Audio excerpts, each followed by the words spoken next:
تا حالا شده یه فیلمی ببینی و آخرش فقط زل بزنی به صفحه و بگی وای عجب فیلمی بود؟ اگه دنبال فیلمایی هستی که مغزتو درگیر کنه و تا آخرش نتونی حدس بزنی قاتل کیه، این ویدیو دقیقاً برای توه. سلام، من امیرحسینم و توی این ویدیو قراره درباره 5 تا از بهترین فیلم‌های کارگاهی تاریخ سینما حرف بزنیم. فیلم‌هایی که فقط دنبال قاتل نمیگردن، دنبال معنای گناه، عدالت و انسانیت هستن. از 7 و گانگر گرفته تا پریزونر و سایلنس آف د لمبس. فیلم‌هایی که مغزتو میپیچونن، قاتل رو قایم میکنن و تا تیتراژ آخر ولت نمیکنن. بریم سراغ شماره 5. شماره 5 فیلمیه که هر پدر و مادری بعد دیدنش نفسش برمیاد. پریزونرز از دنی ویلنو. توی این فیلم 2 تا دختر کوچیک توی شهر کوچیکی توی پنسیلوانیا ناپدید میشن. هیو جکمن نقش یکی از پدرها رو بازی میکنه، پدری که دخترش دزدیده میشه و خودش تبدیل به یه هیولا میشه تا دخترش رو پیدا کنه.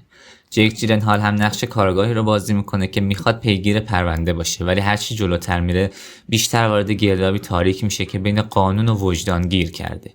این فیلم صرفاً یه ماجرای ناپدید شدن نیست، بیشتر به این سوال میپردازه که وقتی عزیزان در خطرن تا کجا حاضری پیش بری؟ وقتی قانون دستت نیست چه انتخاب‌هایی داری؟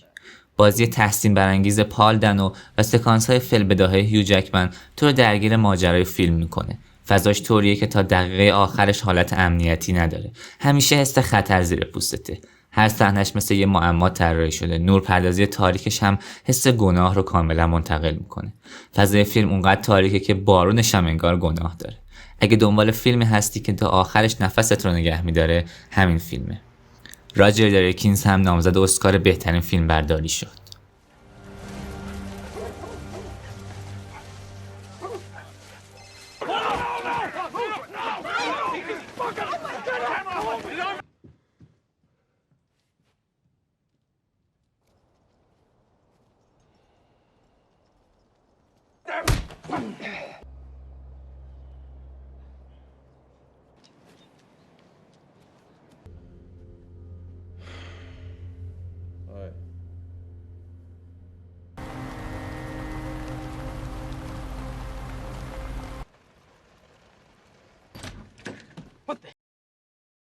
شماره 4 میرسیم به زودیاک، یکی از واقع گرایانه ترین فیلم های جنایی تاریخ.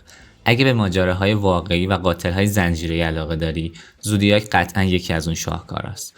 داستانش حول محور رابرت گری اسمیت و تیم پلیسیه که توی منطقه خلیج سان فرانسیسکو دهه‌های 60 و 70 دنبال قاتلی میرن که خودش با نامه‌ها و رمزنویسی‌ها پلیس رو تحریک میکنه.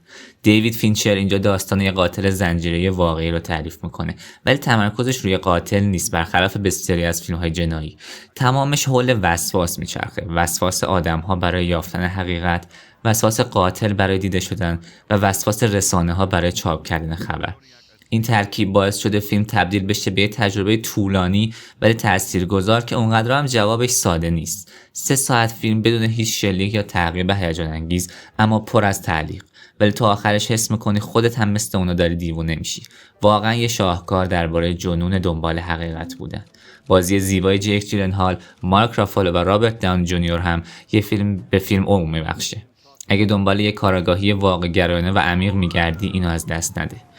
قرار گرفته در فهرست 100 فیلم برتر قرن 21 از نگاه BBC و نامزد بیش از 70 جایزه بین‌المللی از جمله کریتیکس چویس و بافتا. I'm mildly curious as to how much money you have on my head now. I hope you do not think I was the one who wiped out that blue meanie with a bomb at the cop station, even though I talked about killing children with one. This is the Zodiac speaking.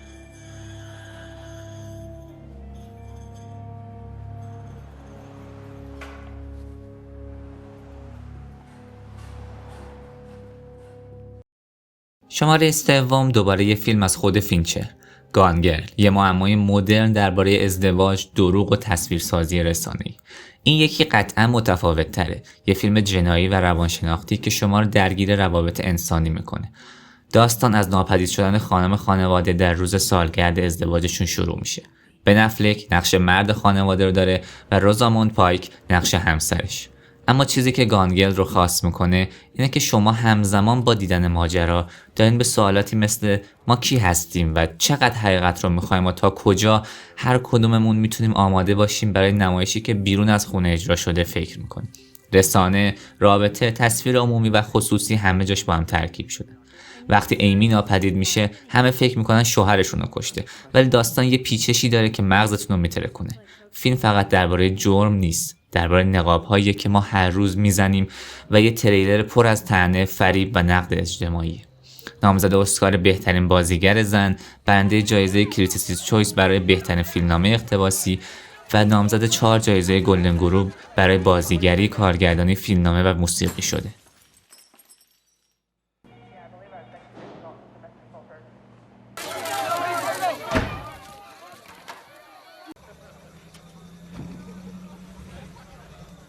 Who's very, very bad. Be careful.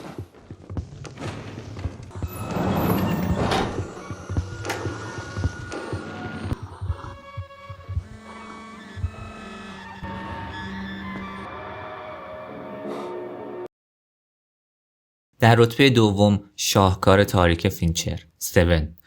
داستانش درباره 2 کاراگاهه، یکی در شرف بازنشستگیه و یکیشون تازه کار، که توی یه شهر بدون نام و پر از جرم دنبال قاتلی میگردن که قتل‌هاشو بر اساس 7 گناه کبیره طراحی کرده.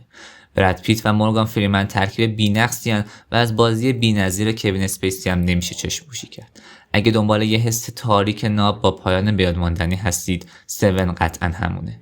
فضای فیلم کاملا بارانی، گرفته و تهدیدآمیزه و هر صحنه یه قدم نزدیکتر به تاریکی مطلق میشه. پایان فیلم از اون چیزاست که تا آخر عمر یادت میمونه، نه فقط چون شوکه کننده است، بلکه چون یه آینه است از خودمون. اون سوال که آخر فیلم پیش میاد، واقعا عدالت یعنی چی؟ یه جمله کلیدی توی فیلم هست که همیشه با هم مونده. ارنست همینگوی زمان نوشته که دنیا یک جای خوبه و ارزش جنگیدن داره. من با قسمت دوم حرفش موافقم. 7 نامزد اسکار بهترین تدوین شده، برنده چندین جایزه در ساترن اواردز و MTV مووی اواردز شده و یکی از پر ارجاع ترین فیلم های جنایی در تاریخ سینماست که رتبه 22 رو در 250 فیلم برتر IMDb داره.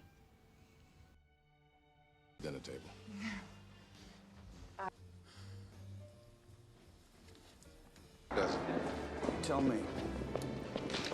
Our killer seems to have more purpose.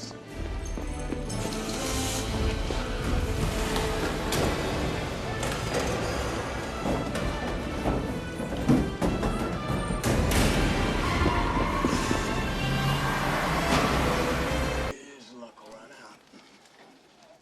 That depending on luck. Not knowing that we are nothing.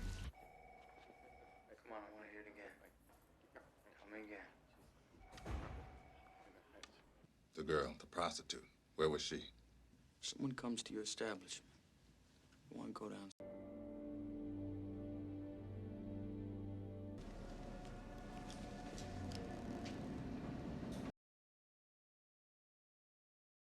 و اما شماره 1، فیلمیه که ژانر کاراگاهی رو برای همیشه عوض کرد. سکوت بره‌ها. فیلمی که هم اسکار بهترین فیلم رو گرفت، هم یه اسطوره خلق کرد. هانیبال لکتر، نماد هوش تاریک و کنترل روانی. کلاریس استارلینگ، یک کارگاه تازه کار، باید از یه روانپریش خطرناک کمک بگیره تا یه قاتل زنجیره‌ای به نام بوفالو بیل را پیدا کنه و نتیجه یه بازی ذهنی میشه بین شکارچی و شکار. هانیبال لکتر هنوزم یکی از پیچیده ترین شخصیت های تاریخه. این فیلم فقط درباره جرم نیست، درباره ترس از خود واقعی ماست. نه فقط درباره قاتل و شکارش، بیشتر درباره تفکر، ترس، قدرت خاموش و مرزهای انسانیته. خط این که ببینی کجا شکارچی میشی، کجا قربانی و کجا هر دو. پایانش هم یکی از اون پایانهاییه که بعد از تموم شدن فیلم ذهنت هنوز تو کارش مونده. اگه ندیدین واقعا دارین یک کلاس درس سینما رو از دست میدین. سر آنتونی هاپکینز با اینکه نقش اصلی منفی یعنی همون هانیبال لکتر رو بازی میکرد، اما فقط حدود 16 دقیقه در کل فیلم حضور داشت که با همین 16 دقیقه بازی تونست اسکار بهترین بازیگر نقش اول مرد رو ببره و یکی از ماندگارترین شخصیت‌های تاریخ سینما رو بسازه. برنده 5 جایزه اسکار اصلی برای بهترین فیلم، بهترین کارگردان، بهترین بازیگر مرد، بهترین بازیگر زن و بهترین فیلمنامه اقتباسی شده. یکی از 3 فیلم تاریخ که هر 5 جایزه بزرگ یعنی همون بیگ 5 رو برده. خب اینم از لیست من برای 5 تا از بهترین فیلم‌های کارگاهی تاریخ سینما. به نظر شما کدوم فیلم باید توی این لیست می بود؟ توی کامنت برام بنویسین تا توی ویدیوهای بعدی بررسیشون کنیم. اگه از این ویدیو خوشتون اومد لایک و سابسکرایب یادتون نره. من امیرحسینم و اینجا کانال فیلم و سریال با امیرحسینه. تا ویدیوی بعدی مثل همیشه فیلم ببینین، فکر کنید و لذت ببرید.